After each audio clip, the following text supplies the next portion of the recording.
Hello everyone. सो आज हम start करने चल रहे हैं पावर ट्रांसमिशन। अगर जैसे मैकेनिकल इंजीनियरिंग के पॉइंट ऑफ व्यू से देखें तो पावर ट्रांसमिशन बहुत ही इंपॉर्टेंट है।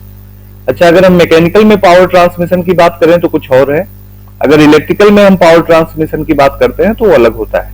इलेक्ट्रिकल में पावर ट्रांसमिशन का मतलब है वोल्टेज और करंट का ट्रांसमिशन, जबकि मैकेनिकल में पावर ट्रांसमिशन का मतलब है कि मोशन का ट्रांसमिशन या टॉर्क का ट्रांसमिशन या फोर्स का ट्रांसमिशन। ठीक है ना। तो मैकेनिकल में जो पावर की हम बात करते हैं ना, पावर एक्चुअल में बनता है ये फोर्स इंटू वेलोसिटी से। ठीक है ना। या अगर आप देखें तो पावर जो है आप टॉर्क के थ्रू भी क्या कर सकते हैं, निकाल सकते हैं, या फोर्स के थ्रू भी क्या कर सकते हैं, निकाल सकते हैं। तो इसका मतलब यहाँ पर जब हम पावर ट्रांसमिशन की बात कर रहे हैं तो सीधा सा मतलब क्या है, हम बात कर रहे हैं जो है मोशन के ट्रांसमिशन की या टॉर्क के ट्रांसमिशन की।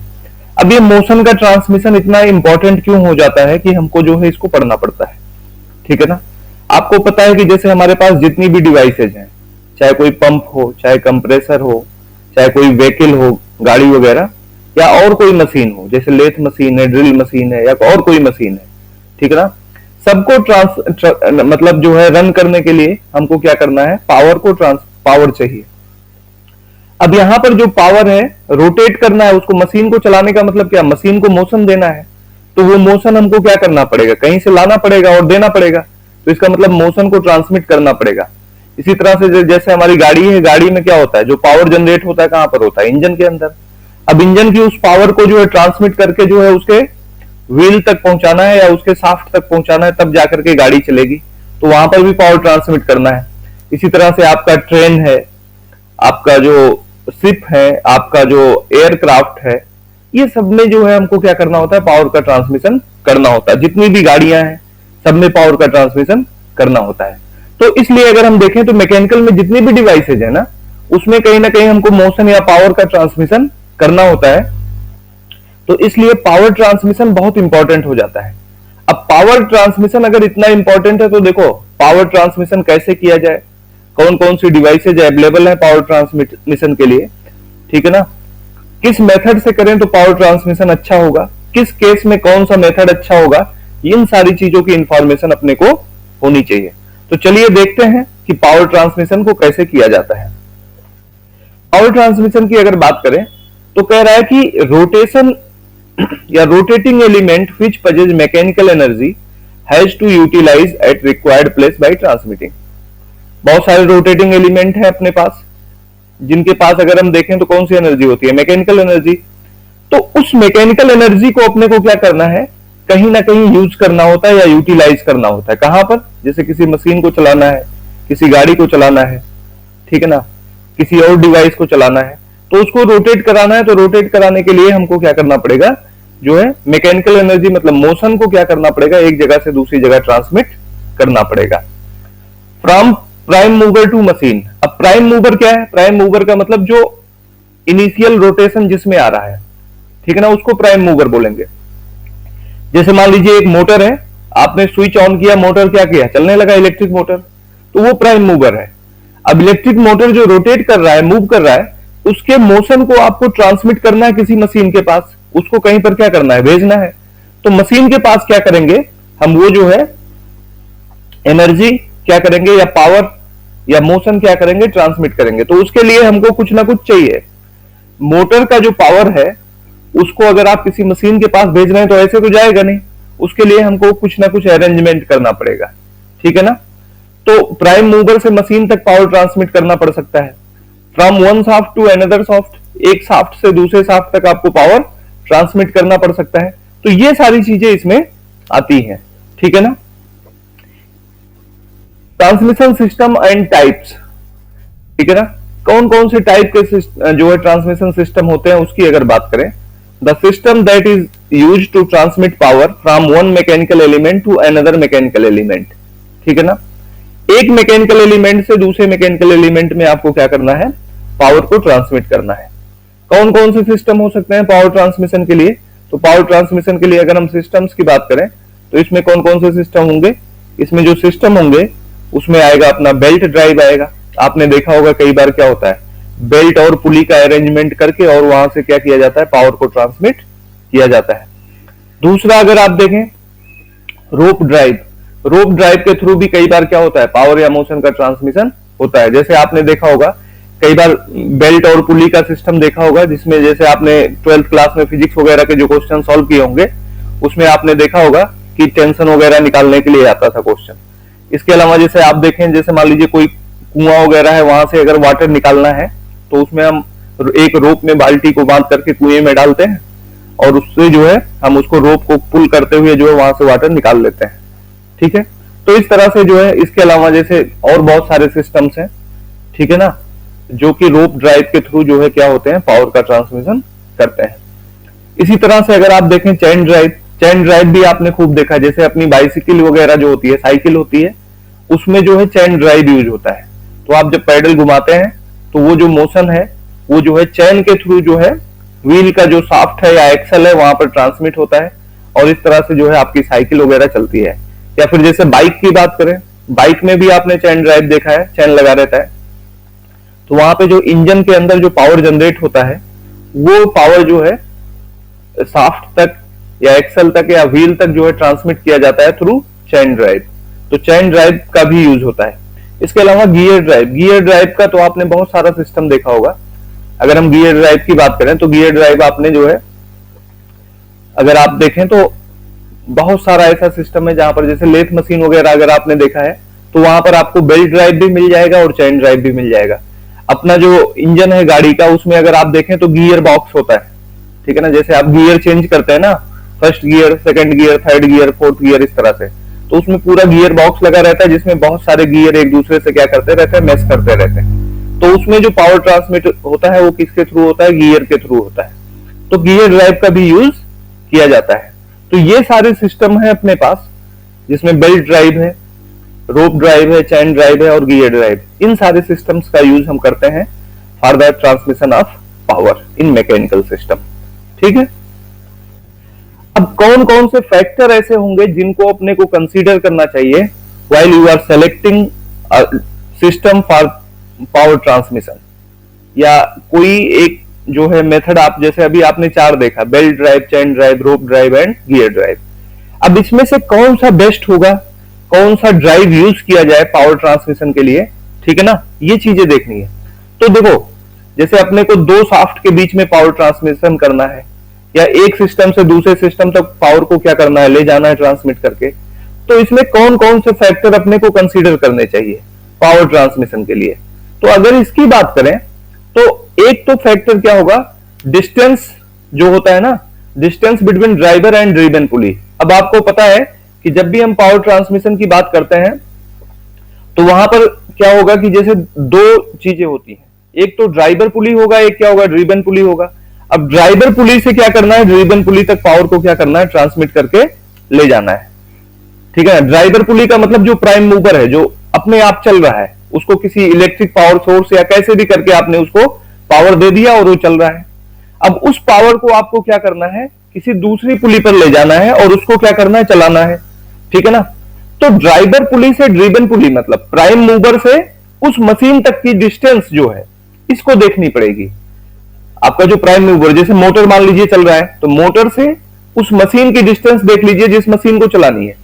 तो जिन दो शाफ्ट के बीच में या जिन दो पुली के बीच में या जिन दो सिस्टम के बीच में आप पावर ट्रांसमिशन करना चाहते हैं ना, उन सिस्टम्स के बीच में या उन पुलीज के बीच में या उन शाफ्ट के बीच में डिस्टेंस कितना है, ये देखना पड़ेगा आपको।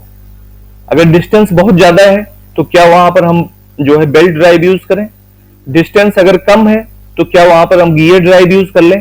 तो ये सारे क्वेश्चंस होते हैं या ये सारा जो है फैक्टर होता है that affect the what type of medium you are selecting for the power transmission. ठीक है ना, तो ये एक फैक्टर होगा जो कि अफेक्ट करेगा कि जो है कौन सा मेथड आप यूज कर रहे हैं पावर ट्रांसमिशन के लिए, या जब भी आप मेथड को सेलेक्ट करेंगे तो इन फैक्टर्स को क्या करेंगे, ध्यान रखेंगे। दूसरा क्या है, ऑपरेशनल स्पीड। जब आप पावर ट्रांसमिशन करेंगे तो कई बार आपको क्या होता है कि आपका शाफ्ट स्लो चलता है, कई बार आपको क्या करना होता है, ज्यादा स्पीड पर चलाना होता है। ऑपरेशनल स्पीड बहुत इंपॉर्टेंट फैक्टर है। आप ज्यादा स्पीड पर रन कराना चाह रहे हैं या कम स्पीड पर, उस पर भी डिपेंड करेगा।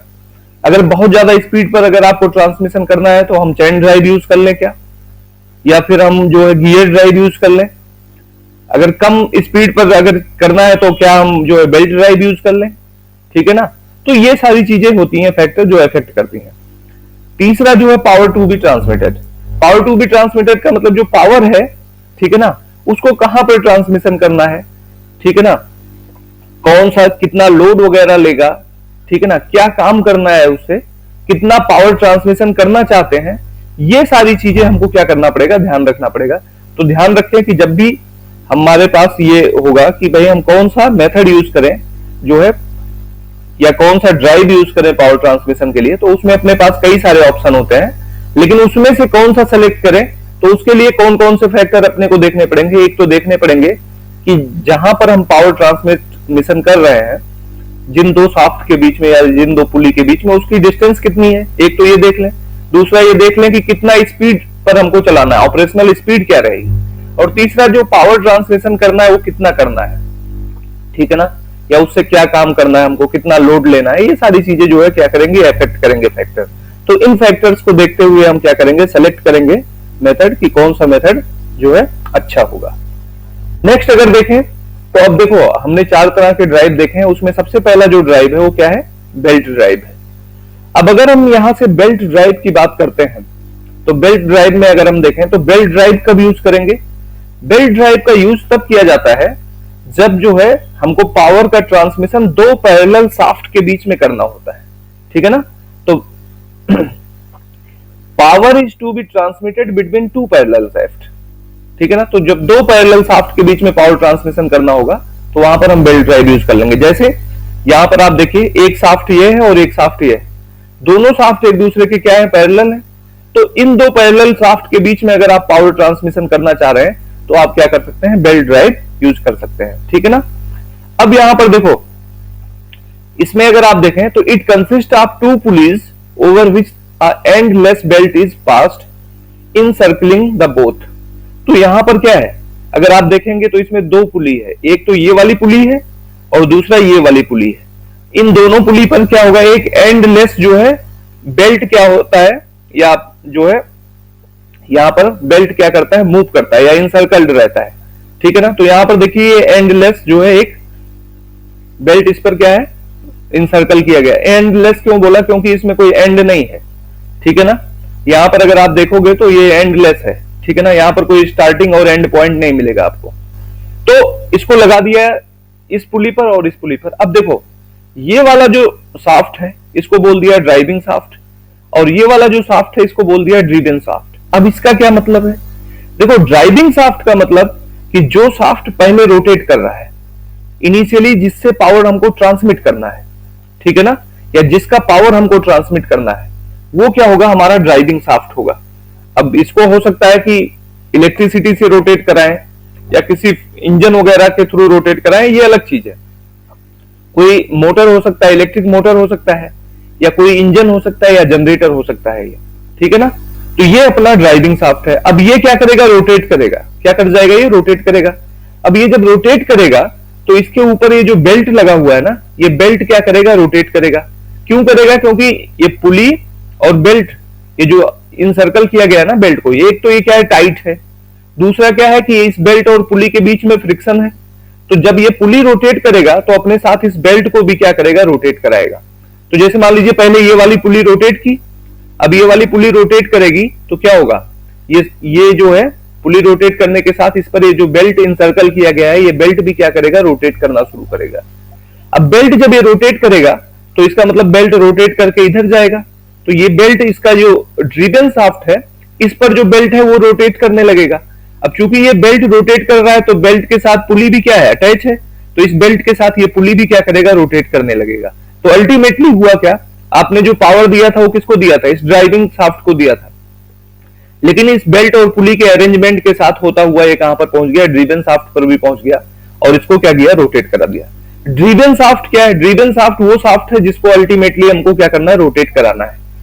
या हमारा जो पर्पज है वो क्या है, जैसे ये कोई मशीन हो सकता है, कुछ भी हो सकता है जिससे हमको काम लेना है या जिस पर हमको कुछ फंक्शन परफॉर्म करना है, कोई टास्क परफॉर्म करना है, तो अल्टीमेटली हमारा प्राइम एम क्या है, हमारा एम क्या है कि इसको रोटेट कराना। तो जिसको हम रोटेट कराना चाहते हैं वो हमारा क्या है, ड्रिवन पुली है, और जो रोटेट कर रहा है इनिशियली वो क्या है, ड्राइविंग पुली है। अब इसमें एक चीज और देखें कि यहां पर अगर आप देखें तो यहां पर ये जो बेल्ट है ना, बेल्ट में अगर देखें तो एक तरफ यहां पर लिखा है टाइट साइड और एक तरफ यहां पर लिखा है स्लैक साइड। इसका क्या मतलब है? इसका मतलब ये है कि जब ये क्या होगा, पुली रोटेट करना शुरू करेगा तो देखो होगा क्या, पहले क्या होगा, पहले ये साफ्ट रोटेट किया साफ्ट पर, उसके बाद साफ्ट पर चूंकि ये पुली लगा हुआ है तो साफ्ट के साथ ये पुली क्या होगा, रोटेट करना शुरू होगा। अब जब पुली ये रोटेट करेगा ना तो देखो इसका रोटेशन अगर देखेंगे तो ये क्लॉकवाइज डायरेक्शन में रोटेट कर रहा है। तो जब ये क्लॉकवाइज डायरेक्शन में यहां से मूव करेगा तो देखो यहां पर इस पुली के साथ ये बेल्ट भी अटैच है यहां पे, ठीक है। तो जब पुली इधर जाने लगेगा ना, इधर की तरफ क्लॉकवाइज डायरेक्शन में, तो ये अपने साथ बेल्ट को भी ले जाना चाहेगा। लेकिन आपको पता है कि जो है क्या होता है कि अभी ये पुली रोटेट कर रहा था लेकिन बेल्ट रोटेट नहीं कर रहा था, ठीक है ना। तो पुली क्या करेगा, पुली का कोशिश ये होगा कि बेल्ट को भी अपने साथ ले जाए, ठीक है ना। लेकिन बेल्ट इतनी आसानी से आना नहीं चाहेगा, ठीक है ना। न्यूटन्स लॉ अगर आपने पढ़ा है, ठीक है ना, तो उसके अकॉर्डिंग अगर आप देखेंगे तो पुली क्या करेगा, बेल्ट को अपने साथ ले जाना चाहेगा, लेकिन बेल्ट इतनी आसानी से नहीं आएगा। तो पुली क्या करेगा, बेल्ट को पुल करेगा अपनी तरफ, क्या करेगा, पुल करेगा यहां पर। अब जब पुली ये जो क्या करेगा, बेल्ट को पुल करेगा तो यहां पर बेल्ट में क्या होगा, टेंशन क्रिएट होगा। क्या क्रिएट होगा, टेंशन, ठीक है ना। तो जितना इसके पास अपोजिशन की पावर होगी उतना तो क्या करेगा, अपोज करेगा और कोशिश करेगा कि पुली के साथ नहीं जाए वो। लेकिन फिर भी क्या है, चूंकि पुली को बाहर से पावर मिल रहा है तो वो ज्यादा स्ट्रांग है, तो ये अल्टीमेटली कहीं ना कहीं बेल्ट को क्या करेगा, खींच लेगा अपनी तरफ, ठीक है ना, और इसको अपने साथ रोटेट कराएगा। तो स्टार्टिंग में हुआ क्या, स्टार्टिंग में ये हुआ कि ये जो है पुली जो है बेल्ट को अपनी तरफ खींच रहा है। अब बेल्ट को अपनी तरफ खींच रहा है तो इसका मतलब बेल्ट में क्या होगा, टेंशन क्रिएट होगा, ठीक है ना। बेल्ट क्या होगा, टाइट होगा, तो इसका मतलब ये वाला जो साइड होगा ये टाइट साइड होगा। फिर अब आगे देखें, आगे क्या होगा। अब जैसे पुली इसको रोटेट करा करके क्या किया, इधर की तरफ ले गया। अब जब इधर की तरफ ले गया तो यहां पर देखिए अभी ये ड्रिवन पुली रोटेट नहीं किया है। अभी उसी टाइम अगर एट अ टाइम देखेंगे यहां पे, तो जब पुली ये क्या कर रही है, पुली रोटेट कर रही है, ऐसे क्लॉकवाइज डायरेक्शन में जा रही है, मतलब इधर की तरफ जा रही है, ठीक है ना। तो वो क्या करेगा, बेल्ट को भी अपने साथ लेकर के जाने की कोशिश करेगा, लेकिन बेल्ट जो है चाह नहीं रहा है कि वो इसके साथ जाए। तो पुली क्या करेगा, यहां से बेल्ट को क्या करेगा, यहां पर पुश करेगा आगे की तरफ। तो बेल्ट क्या होगा, आगे की तरफ पुश होगा, तो ये बेल्ट का ये वाला हिस्सा आगे जाएगा। लेकिन यहां पर जो ये पुली है ये तो क्या है, स्टेशनरी है, इसमें कोई रोटेशन नहीं है। तो यहां से एक्स्ट्रा बेल्ट आकर के इसको क्या करेगा, पुश करेगा। तो यहां पर बेल्ट की लेंथ बढ़ जाएगी और बेल्ट क्या हो जाएगा, लूज हो जाएगा। तो इसका मतलब यहां पर लूज साइड हो जाएगा, या उसी को क्या बोलते हैं, स्लैक साइड बोलते हैं। तो this is tight side, this is slack side या लूज साइड। तो ये पूरा सिस्टम है बेल्ट और पुली का। क्लियर है। अब आगे अगर हम देखें इसमें, तो कुछ जैसे टर्मिनोलॉजीज होती हैं जो बेल्ट ड्राइव के अंदर क्या होती हैं, यूज करती हैं, जो मैंने बताई दी आपको कि ड्राइवर क्या है, ड्रिवन क्या है। ड्राइवर क्या है, driver in a transmission system the one which drives और supplies power to other mechanical element, ठीक है ना। तो ड्राइवर क्या है, ड्राइवर का मतलब चलाने वाला। तो जो ड्रिवन पुली को चला रहा है वो क्या है, आपका ड्राइवर है, ठीक है ना। या इनिशियली जो पावर सप्लाई कर रहा है वो क्या है, ड्राइवर है। जैसे मान लीजिए एक मोटर से, इलेक्ट्रिक मोटर से आप किसी मशीन को चलाना चाह रहे हैं, तो इलेक्ट्रिक मोटर आपका क्या हो गया, ड्राइवर हो गया। ड्रिवन क्या हो गया, जिसको चलाना है, किसको चलाना है, मशीन को चलाना है, तो मशीन आपका क्या हो गया, ड्रिवन हो गया। तो ये ड्राइवर है, ये क्या है, ड्रिवन है। Tight side and slack side ये भी आपको बता दिया। टाइट साइड का मतलब क्या है कि बेल्ट का वो वाला साइड, ठीक है ना, जो पुली क्या करता है, जिसको पुल करता है स्टार्टिंग में, और उसको क्या करता है, उसमें टेंशन क्रिएट करता है, वो आपका टाइट साइड हो जाएगा। स्लैक साइड का मतलब क्या, बेल्ट का वो साइड जिसमें जो है, जिसको पुली क्या करता है, पुश करता है और वहां उसकी लेंथ बढ़ा देता है और कहीं ना कहीं उसमें टेंशन कम हो जाता है, तो उसको लूज साइड या स्लैक साइड बोलते हैं। यहां से एंगल ऑफ कांटेक्ट का मतलब क्या, बेल्ट का वो पार्ट जो पुली के कांटेक्ट में है उसको बोलेंगे आर्क ऑफ कांटेक्ट। तो जैसे अभी अगर आप पीछे वाली स्लाइड में जाएं, यहां से, तो जैसे अगर आप देखेंगे तो यहां से लेकर के देखो, बेल्ट का यहां से लेकर के यहां तक का हिस्सा क्या है, कांटेक्ट में है। तो ये वाला जो पोर्शन होगा यहां से यहां तक, इसको बोलेंगे arc of contact. Arc of contact का मतलब बेल्ट का कितना पोर्शन जो है पुली के कांटेक्ट में है, that portion is known as arc of contact. एक चीज और ध्यान रखना कि अभी ये जो ड्राइवर पुली थी ना, ये क्लॉकवाइज डायरेक्शन में रोटेट कर रही थी, तब ये टाइट साइड बना था और ये स्लैक साइड बना था, ठीक है ना। लेकिन अगर आप देखें, अगर इसकी डायरेक्शन ऑफ रोटेशन आप चेंज कर दें, आप क्या करें, इसको एंटी क्लॉकवाइज डायरेक्शन में रोटेट कराएंगे, तो एंटी क्लॉकवाइज डायरेक्शन में अगर आप इसको रोटेट कराओगे तो क्या होगा, एंटी क्लॉकवाइज डायरेक्शन में रोटेट कराने का मतलब ये इधर की तरफ जब चलेगा, ऐसे अभी तो इधर चल रहा है, लेकिन एंटी क्लॉकवाइज डायरेक्शन में मतलब जस्ट इसका उल्टा, तो जस्ट इसका उल्टा होगा तो इसका मतलब ये पुली इधर की तरफ चलने लगेगा, और जब पुली इधर की तरफ चलेगा तो इसका मतलब पुली जब स्टार्ट करेगा रोटेट करना, तो ये यहां से किधर की तरफ जाएगा, इधर की तरफ जाएगा, और इधर की तरफ जाएगा तो ये क्या करेगा, बेल्ट के इस वाले हिस्से को क्या करेगा, पुल करेगा या खींचेगा, तो यहां पर ये टाइट साइड हो जाएगा, और जबकि इस वाले हिस्से को क्या करेगा, ला करके पुश करेगा तो ये क्या हो जाएगा, स्लैक साइड हो जाएगा। तो ये चीज ध्यान रखना, ऐसा नहीं है कि नीचे टाइट साइड होगा और ऊपर स्लैक साइड होगा, या ऊपर टाइट साइड होगा नीचे स्लैक साइड होगा, वो डिपेंड करेगा कि डायरेक्शन ऑफ रोटेशन क्या है ड्राइवर पुली की, ठीक है ना, उस पर बेस होगा। तो इसको याद करने की जरूरत नहीं है, आप देख लीजिए कि किस डायरेक्शन में रोटेट कर रहा है, उस हिसाब से आप क्या कर सकते हैं, बना सकते हैं। या फिर अगर याद करना चाह रहे हैं तो याद करने के लिए देखो, अगर ये क्लॉकवाइज डायरेक्शन में रोटेट करेगा तो क्या होगा, टाइट साइड नीचे होगा, स्लैक साइड क्या होगा, ऊपर होगा। अगर ये एंटी क्लॉकवाइज डायरेक्शन में रोटेट करेगा तो टाइट साइड ऊपर होगा और स्लैक साइड क्या हो जाएगा, नीचे हो जाएगा। तो ये चीजें ध्यान रखना है ना। अब देखो बेल्ट का जो मटेरियल है, कई बार इस पर भी क्वेश्चन पूछे जाते हैं कॉम्पिटिटिव एग्जाम में कि बेल्ट का मटेरियल क्या होना चाहिए, या किन किन मटेरियल से जो है बेल्ट बनता है। तो आपको 4 ऑप्शन दे देगा, उसमें से कहेगा कि ठीक है ना, which of the following is not use for belt, ठीक है ना। तो उसमें से 3 तो रहेगा और 1 नहीं रहेगा, तो उसको छांटना रहेगा आपको, या उसको क्या करना रहेगा, आपको हटाना रहेगा। तो कौन कौन सा मटेरियल होता है, एक तो रबर का यूज होता है, बेल्ट बनाने के लिए किसका यूज होता है, रबर का यूज होता है। दूसरा अगर देखें तो लेदर का भी यूज किया जाता है बेल्ट को बनाने के लिए, ठीक है ना, लेदर भी यूज करते हैं। तीसरा देखें तो कैनवास का यूज किया जाता है, कॉटन का यूज किया जाता है, स्टील का यूज किया जाता है। तो ये क्या रखना है, ये ध्यान रखने वाली बात है, ठीक है ना, कि कौन कौन से मटेरियल यूज होते हैं। लेदर होगा, रबर होगा, कैनवास, कॉटन और स्टील। ध्यान रखना स्टील का भी क्या है, बेल्ट बनाया जाता है। तो कभी एग्जाम में अगर आपको स्टील ऑप्शन मिले तो उसको गलत नहीं करना है, ठीक है ना, क्योंकि जनरली लोगों को लगता है कि रबर, लेदर या कॉटन से बनाया जाता है, तो ऐसा नहीं है, स्टील का भी कई बार बेल्ट यूज किया जाता है। ये बेल्ट है आपके, आपने देखा होगा इस तरह का बेल्ट जो है यूज होता है। लेकिन ये जो बेल्ट आपको दिख रहा है ना, ये फ्लैट बेल्ट है। इसके अलावा और भी टाइप के बेल्ट होते हैं, जैसे वी बेल्ट हो गया, सर्कुलर बेल्ट हो गया, और भी टाइप के बेल्ट होते हैं। बट यहाँ पर ये जो तीनों बेल्ट दिखाए गए हैं ना, ये कहीं ना कहीं फ्लैट बेल्ट है। तो बेल्ट के मटेरियल में ये 5 जो मटेरियल है, इसको आपको क्या रखना है, ध्यान रखना है। इस पर बेस हो सकता है एग्जाम में क्वेश्चन बने। पावर ट्रांसमिशन सिस्टम की बात करें तो जैसे बहुत सारे इंडस्ट्रीज वगैरह हैं, फैक्ट्रीज हैं, जहां पर आपने देखा होगा कि पावर का ट्रांसमिशन होता है, ठीक है ना। तो पावर ट्रांसमिशन के लिए जो है वहां पर बहुत सारी चीजें यूज की जाती हैं। जैसे अगर आप देखें इस डायग्राम को, ठीक है ना, तो इस डायग्राम को देखेंगे तो यहाँ पर जो पावर का ट्रांसमिशन है वो एक जगह से दूसरी जगह पर कैसे यूज हो रहा है, चैन के थ्रू।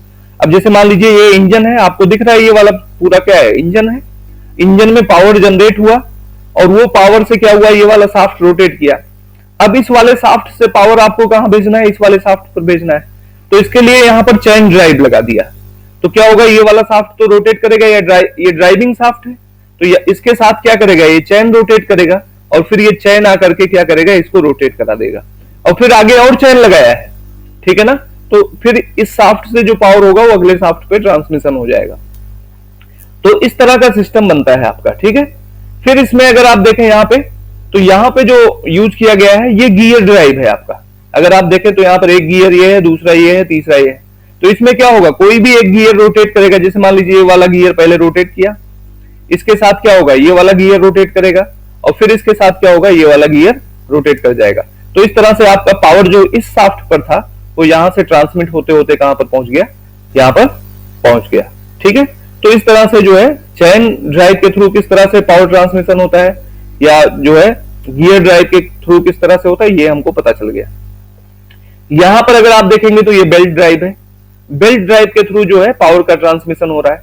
यहां पर भी देखेंगे तो ये बेल्ट ड्राइव है। अब यहां पर अगर बेल्ट देखें तो यहां पर वी बेल्ट लगा हुआ है, यहां पर फ्लैट बेल्ट है, ये क्या है, वी बेल्ट है, ठीक है ना। वी बेल्ट हमेशा ग्रूव में जो है लगाया जाता है, वहां पे क्या होता है कि जो हमारे पुली होते हैं उसमें ग्रुप कटा रहता है और उसमें लगाया जाता है।